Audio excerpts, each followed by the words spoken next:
Piece and Joy.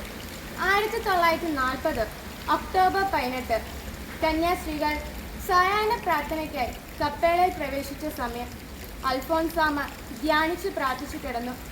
അപ്പോഴാണ് ഒരു കറുത്തു തടിച്ച മനുഷ്യൻ വന്നത്. അയാളെ കണ്ടതും ഇപ്രകാരം പറഞ്ഞു: തമ്പുരാനെ ഓർത്ത് എന്നെ ഉപദ്രവിക്കരുത്. കുരിശു കണ്ട ചെകുത്താനെ പോലെ അയാൾ ഓടി.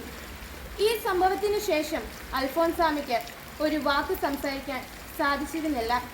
നിരന്തരമായ ചികിത്സയിലൂടെ അൽഫോൻസാമ്മ സുഖപ്പെട്ടു. ഇതേ തുടർന്ന് വമ്പിച്ച മാറ്റമാണ് അൽഫോൻസാമ്മയ്ക്കുണ്ടായത്. ഭയവും സങ്കോചവും അവളിൽ നിന്ന് വിട്ടകന്ന് ആത്മവിശ്വാസവും ധൈര്യവും അവളെ നേടിയെടുത്തു. അൽഫോൻസാമ്മയ്ക്ക് മനോധൈര്യമുണ്ടായത് ഈ സംഭവത്തിന് ശേഷമാണ്.